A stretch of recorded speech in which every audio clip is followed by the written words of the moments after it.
Radical Candor, Chapter 3. Understand what motivates each person on your team. Here is an assumption so common in management culture that it has become nearly invisible. The assumption is that what people want from work is the same thing in the same proportions, and that thing is upward movement, more responsibility, higher title, bigger team, more pay. The whole performance management apparatus of most organizations is built on this assumption. Promotions are the reward. Performance improvement plans are the corrective. The trajectory that gets recognized and celebrated is the one that goes up, and the trajectory that stays flat is the one that needs explaining. Kim Scott thinks this assumption is wrong in a way that costs organizations a great deal. Not slightly wrong, fundamentally, structurally wrong. And Chapter 3 is the place where she takes it apart and builds a better picture in its place. She begins with a distinction that she draws from her experience at Apple, specifically from a manager there who she describes as having one of the clearest frameworks for thinking about team composition she ever encountered. This manager separated the people on any team into two broad categories based not on their performance level, but on their growth trajectory. The trajectory, not the output, is the key variable, and the two trajectories look nothing like each other. The first trajectory she calls gradual growth. People on a gradual growth trajectory are very often performing at the highest levels of their organization. They are excellent at what they do.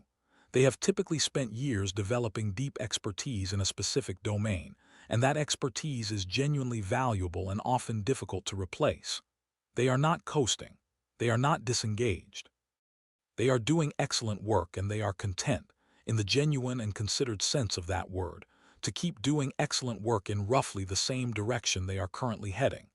They do not want the next promotion. They may not want the expanded team. They have, at some point in their career, figured out what they are great at and what makes them feel like their time and ability are being well used, and they are doing that thing.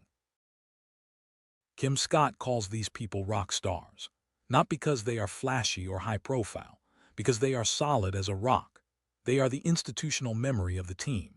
They are the people who remember why the code base is structured the way it is, or why the client relationship was set up with a particular wrinkle, or how the last time the organization tried a certain approach, it produced a specific outcome that nobody wants to repeat.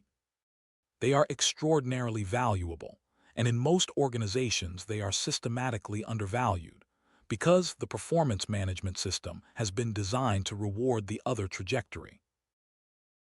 The second trajectory she calls steep growth. People on a steep growth trajectory are also, very often, performing well, but their relationship to the work is fundamentally different. They are hungry, not for the work itself primarily, but for what the work is leading them toward. They want to be doing something significantly larger or more complex in a year than they are doing now.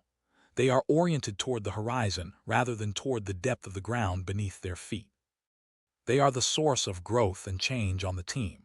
The people who will push the organization into new territory if given the opportunity, and who will leave if not given it. She calls these people superstars, and again the name is somewhat misleading in its popular connotations. The superstar in Kim Scott's framework is not necessarily the highest performer in the room right now. They are the person whose current trajectory, if supported, will produce the highest performance in the next phase. Both types are essential. Every team needs rock stars and superstars. The team with only superstars is perpetually destabilized, everyone pushing toward change and nobody holding the institutional knowledge that makes change possible rather than merely disruptive. The team with only rock stars risks stagnation. The expertise is deep, and the flexibility is limited. The balance of the two is what makes a team capable of both excellent sustained execution and genuine growth over time. So far, this is a reasonably clean framework. The complexity Kim Scott adds, and the complexity that makes Chapter 3 genuinely interesting rather than merely useful, is that neither of these trajectories is permanent or fixed or a personality type. Most people move between steep growth and gradual growth multiple times across a career, and the movement is driven by factors that have very little to do with their ambition or their talent. Part 2. Why people change trajectories and why that matters. A person who has been on a steep growth trajectory for a decade may move to a gradual growth trajectory not because they have given up or run out of ambition, but because they have a new baby at home, or an aging parent requiring significant care, or a personal health situation that is using a portion of the cognitive and emotional bandwidth that used to go toward professional stretch. None of these things are permanent, and none of them are the person's entire career. They are a phase. And a manager who understands this and manages accordingly, rather than interpreting the reduced ambition as a performance problem to be solved, keeps a valuable person engaged and on the team through the phase, and has an excellent colleague on the other side of it. The reverse is equally true and equally important. Someone who has been a solid, stable, gradual growth rock star for years may, for reasons that have nothing to do with your management interventions, suddenly be ready to take on something much larger, a personal event that shifted their priorities, a conversation with a mentor outside the organization, the completion of a long project that freed up their attention, the realization that their children are now independent enough that they can direct more of themselves toward professional growth, without it costing something they are not willing to pay. Kim Scott's instruction is explicit and worth reading carefully. Do not put a permanent label on people. The growth trajectory matrix is a snapshot, not a portrait. The person in front of you today is not the same person they will be in 3 years, and the management approach that serves them best today may be exactly wrong for them then.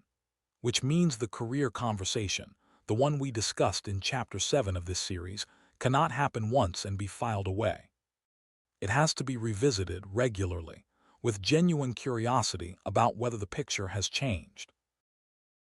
There is a famous historical parallel to this in the career of Winston Churchill, who spent a period of roughly a decade in the 1930s in what was, by the metrics of the time, a gradual growth or even stagnant phase of his political career. He had held cabinet positions at the highest level, he had been Chancellor of the Exchequer, and by the mid-30s he was out of government, widely regarded as a figure of the past, his warnings about German rearmament considered by most of the establishment as the alarmism of a man who had run out of relevance. A performance review of Churchill circa 1937 would have produced a fairly discouraging picture.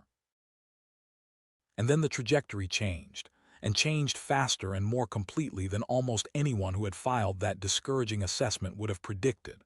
The point is not simply that Churchill was ultimately proven right, though he was. The point is that the snapshot assessment of a person's trajectory at any given moment in their career is a piece of information, not a judgment. The person who looks like a rock star in their gradual phase may have capabilities and drives that the current moment is simply not calling upon. A good manager keeps that in mind rather than adjusting their estimate of the person's permanent ceiling to match the current moment. Part 3. What managers get wrong about ambition. Kim Scott has a quiet but pointed critique embedded in this chapter that I want to pull out and examine, because it is aimed at some of the most widely admired management cultures in modern history.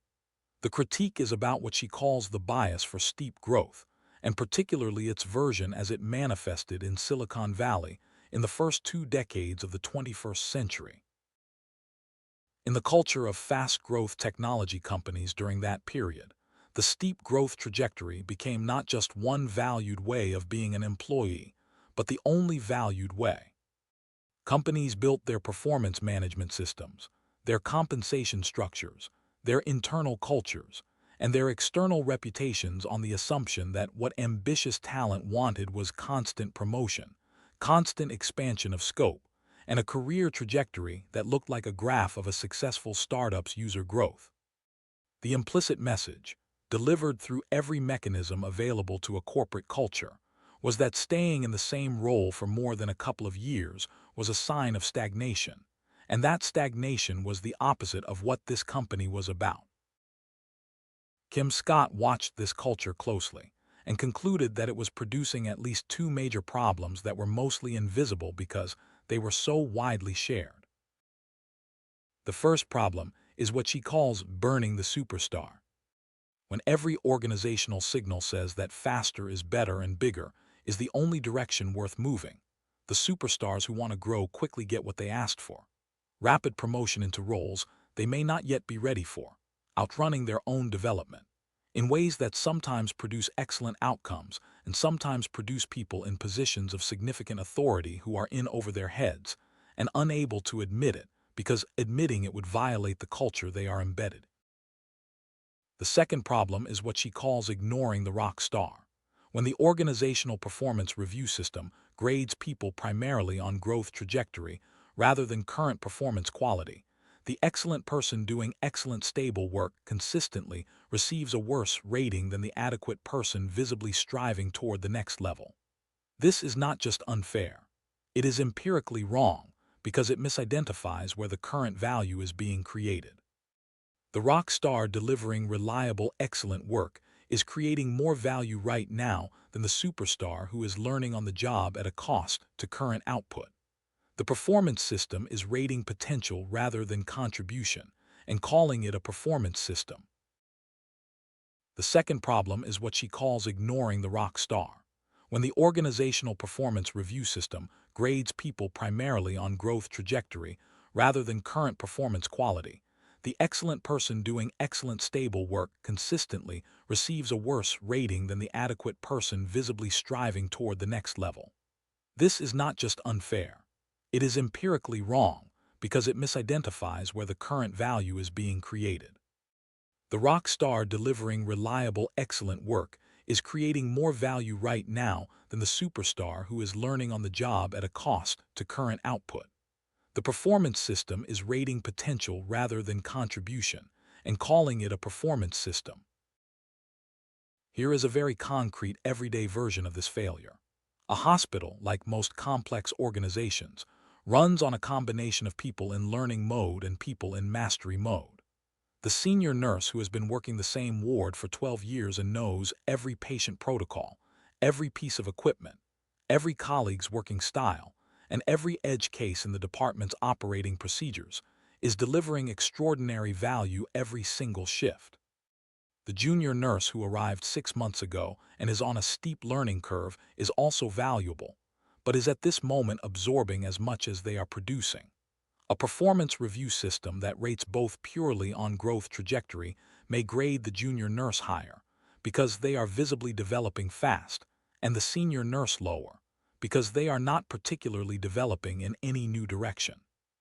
If that rating difference then feeds into compensation and recognition, the hospital is telling its most experienced people that 12 years of accumulated expertise is worth less than 6 months of enthusiasm, which is how hospitals and organizations of every kind lose the people who remember how things work.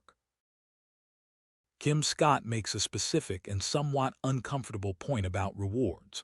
Rock stars deserve recognition and reward for excellent performance in their current role, and most organizations are structurally bad at providing it.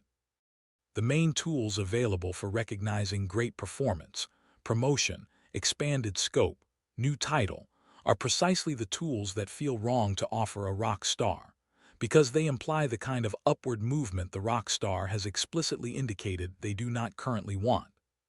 So managers end up in the awkward position of wanting to recognize excellent performance and having only promotion-shaped tools in the box, which produces either the mistake of promoting someone who did not want to be promoted, or the failure of not recognizing someone who deserved recognition, neither of which is a good outcome.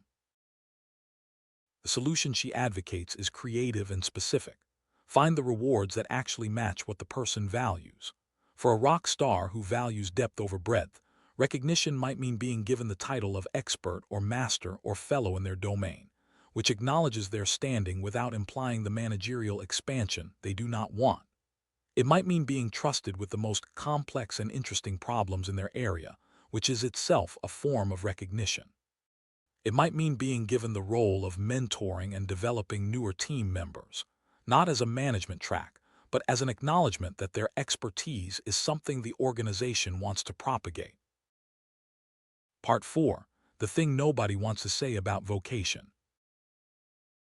Kim Scott includes in this chapter a quote from an unnamed wise man that I want to spend a few minutes on, because it is unusual in management writing, and it is honest in a way that I appreciate. The quote is, "Only about 5% of people have a real vocation in life, and they confuse the hell out of the rest of us." This is a pointed observation aimed at a particular kind of management advice that has been enormously popular for roughly 20 years. The advice, expressed in different forms by different writers, essentially tells managers and employees that their job is to help people find and follow their passion at work. That meaningful work is work you feel called to do.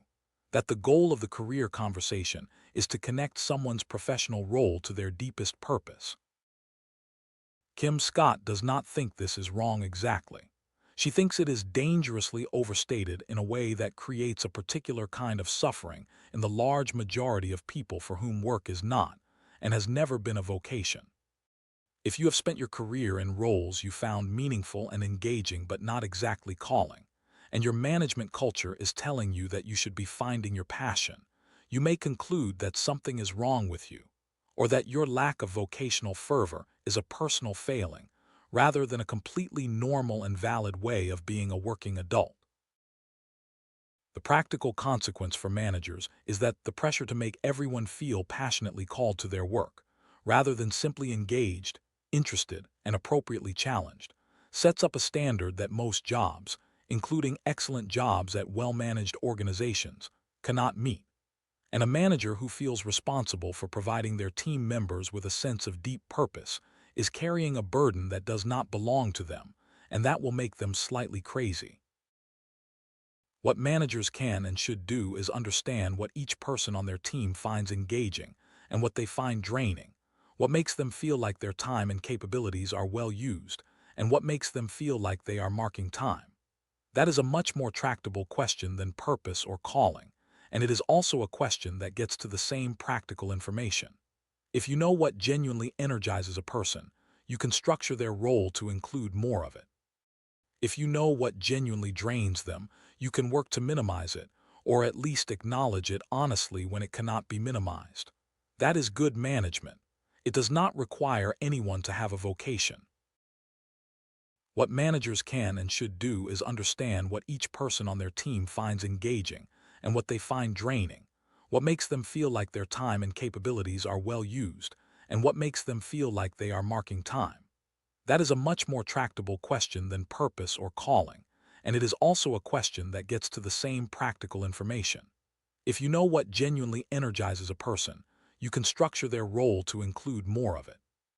If you know what genuinely drains them, you can work to minimize it, or at least acknowledge it honestly when it cannot be minimized. That is good management. It does not require anyone to have a vocation. There is a mundane and very relatable version of this worth naming directly.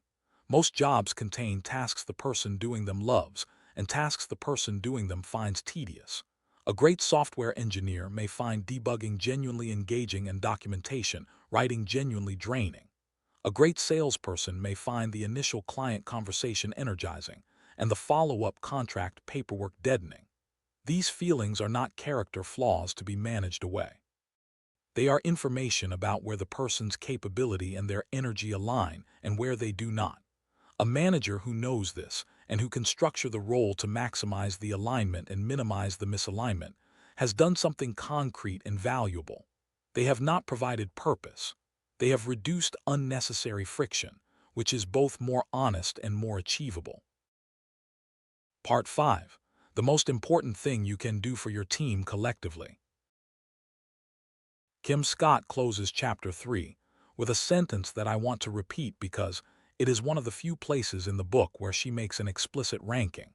She says, "The most important thing you can do for your team collectively is to understand what growth trajectory each person wants to be on at a given time, and whether that matches the needs and opportunities of the team." Not the most important thing among the nice-to-do things. The most important thing, full stop, above the strategy, above the process, above the technology. The matching of each person's actual current trajectory to the actual current needs of the team is the variable she is most confident about, based on her accumulated experience, in predicting whether a team will thrive or struggle over the following. This is a strong claim and worth examining. The argument behind it is that almost every other management problem becomes easier if this matching is right, and almost every other management problem becomes harder if it is wrong. A rock star in a role that demands constant growth and change will be quietly miserable. A superstar in a role that offers no new challenge will be visibly restless and then gone. A team full of superstars will perpetually destabilize. A team full of rock stars will perpetually conserve. The matching is not just about individual satisfaction. It is about the architecture of the team as a working system. And here is the thing that makes this genuinely difficult rather than just analytically clear. Getting the matching right requires that you know, accurately and in detail, what each person on your team actually wants right now. Not what they said they wanted in the interview. Not what they said they wanted in the last annual review. What they actually want right now, in this phase of their life and career. Which requires that they trust you enough to tell you. Which requires the relationship foundation we discussed in chapters 1 and 5. The care personally has to come before they understand what they want, because people will not tell you what they actually want until they trust that you will use that information on their behalf rather than against them. There is a historical example that I think captures this perfectly. Frederick the Great of Prussia, who ruled in the 18th century and is regarded by military historians as one of the most effective battlefield commanders in European history, built his army's extraordinary performance partly on an insight that was quite unusual for his era. He made it his business to know the specific capabilities, temperament, and preferred mode of fighting of each of his senior commanders, and he assigned them to roles accordingly. He did not take his most aggressive, frontal assault commanders and put them in positions requiring patient strategic maneuvering. He did not take his most careful, methodical commanders and ask them to execute rapid surprise attacks.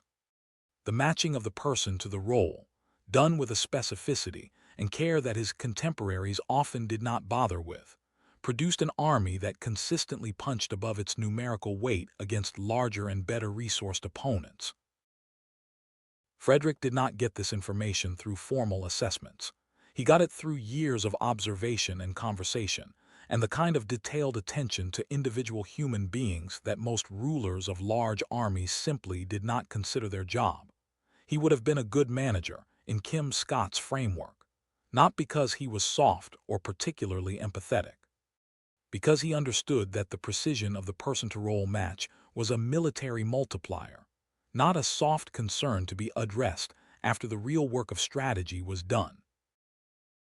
The same principle applies to your team, whatever size it is and whatever it is trying to accomplish. The strategy is constrained by the matching. The results are constrained by the matching. The culture is shaped by whether people feel seen accurately or managed generically. Getting this right and getting it updated as people's trajectories change over time is the ongoing core practice of management, the thing underneath the meetings and the reviews and the planning cycles that either makes all of those things work or makes all of them feel slightly beside the point. Chapter 3 has told you what to look for and why it matters. Chapter 4 will take the next step and look at how you drive results collectively once you know who you are working with and what each of them actually needs, which turns out to be, predictably, neither as simple as issuing directions nor as chaotic as pure collaboration, but something specific and learnable in between.